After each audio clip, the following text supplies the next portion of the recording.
Hello and welcome to this video. In this video, we'll learn about another function in Python, which is input function. The last video, we learned about the print function, which is used to display or print the output or any value or a variable's value on the screen, right? In input function, as the name suggests, so let me open a notepad, I'll certain things there. Input function is used to take an input from the user. Now, till now what we have been seeing, till now we have been assigning the value to a variable directly, right? This is called hard coding. Let's say mark. So now let's say, for example, you have to write a program in which you don't have the name of the person, right? You don't have the name of the person. Rather, you have to ask the user for the name of whoever user is using your program. So in Python or any other program, if you want to take an input from the user, there should be a way, right? Otherwise, the program will not be able to interact with the user. So in Python, we have the input function to interact with the user or take inputs from the user, right? So if you see, let's take an example wherein I'm saying first name equal to, and I'm saying input and open and close brackets. It's pretty simple and straightforward. Let's see what happens when we run this program. When you run this program, if you see here, the cursor is blinking, okay? It means it is waiting for you to type an input, okay? So let's say, I'll say John. As soon as I write John and press enter, what happens is, so see, what input function does is, input function will give an option for the user to write anything for that matter. So I've written John here, right? So when John is written here, it gets stored in this variable called first underscore name. All right. How to verify that? We can print first underscore. See, it says John. It means that using this input, we have typed in the value of the name, first name, and we have stored it in the variable first underscore name. This is a very simple example of taking an input from a user. Now let's take another input from the user. Let's say age, and let's say input, right? And I will press enter. And if you see, the cursor will start blinking here. It means it is not coming out. See, it's not giving me the prompt again. These three arrows are not coming, right? So it is waiting for my input. Let's say, I say 25. Now the prompt has come, and it means that the input has been registered in the variable age, which can be checked using the print function. Print age. When you do that, it 25. Now, in these two examples, if you see, when I say input, how do I know that I have to print or I have to insert or I have to give an input as a name? Since I was writing the program, I created a variable first name and I knew I'm looking for a name, right? Similarly here, I'm creating a program, so I know what am I looking for. I'm looking for age. But when you write programs, the user that is using your program will not be able to see what you are actually writing, what you are expecting as an input. So you have to tell the user that what you are expecting, right? So you can do that by using an option called prompt in the input function.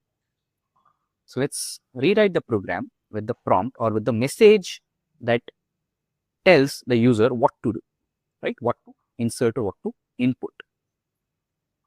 So let's say I rewrite first name equal to input, and inside the bracket if you see here, idle will give you some kind of a hint, right, of that function. So it is looking for a prompt. By default, the prompt is empty. That's why it is not failing, or it is not giving anything. We can actually change this value, right? We can do something like enter your name, right? Let's do that and press enter. When I press enter, if you see here, whatever I have written as the message or the prompt here, it comes here. So this will be displayed to the user for their understanding. Now the user understands that, okay, the program is asking me for my name, right? Now we can say, let's say J. Let's try to print first name now. First name says J. All right. Now, to make it more readable, we can rewrite it as, let's use the age variable. Let's take the age of the user. We'll write enter your age, or to make it more interactive, how old are you? Right, and I'm giving a space here like this, right? Now see, since I have given a space here, the cursor is blinking after a space, right? So whatever you write in the prompt will be displayed, and then it will wait for the user input. So let's say the age is 30. Okay. Now since the prompt is coming, you can print the value of age and see what's the value of age, which is 30. So what did we learn? Instead of writing or hard coding the values in a variable, you can take inputs from the user using the input function. All right. Now let's take another example. Let's write a simple program wherein we take two inputs from the user, two numbers from the user, and try to add them and display the result using the print function. All right. So how we'll do it? So let's take num1 equal to, where is it? Num1 equal to input,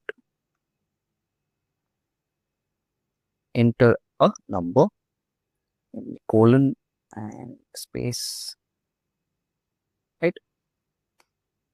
So it is asking for enter a number. Let's say I'll give 10. Done. Then I'll say num2 input, enter another number, space, let's say 15. All right. So the values of 10 of num1 and num2 are 10 and 15. Now how to add them? Let's say result equal to num1 plus. All right. Done. Print result. This is how you print the result. Let's see what is the output here. What is the expected output? 10 plus 15 is 25. All right. Let's see. Is it 25 in the output? No, it is 10515. It is 1015. Now, why has it happened? Why does it happen? There is one important thing we have to understand about the input function is any input that is received using the input function, when we use the input function, in other words, when we use the input function and receive or fetch an input from the user, it will be received as a string and stored as a string in the variables, any of these variables. How to verify that? You can use the type function. You know the type function? Type of num1. If you do type of num1, you get str.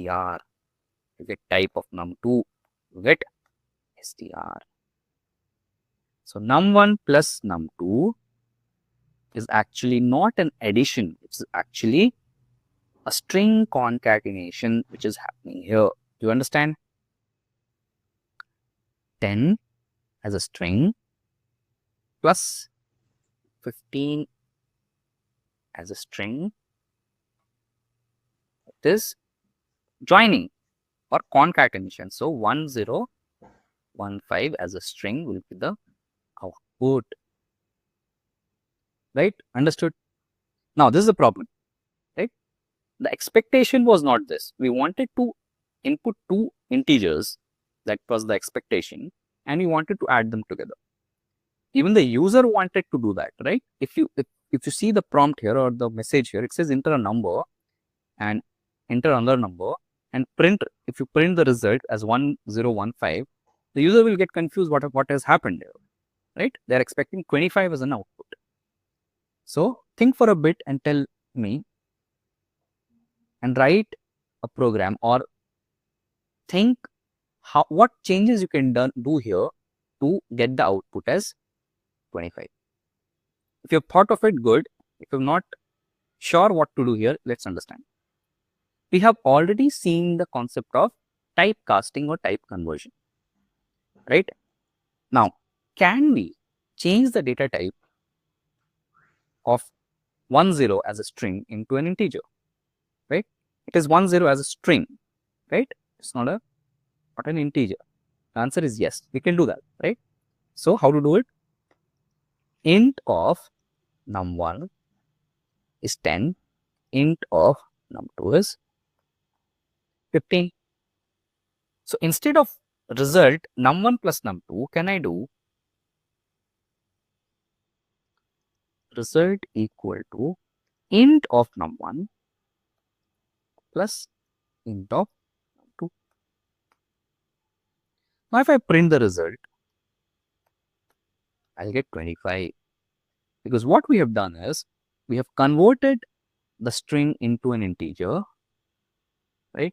So here you see num1 is a string 10, right? 10. Num2 is string 15. When you convert int 10, you'll get a 10 as an integer. Here you will get a 15 as an integer, and there's a plus sign in the middle. Plus with integers is addition. You get 10 plus 15, which is 25. That gets stored in the variable called result.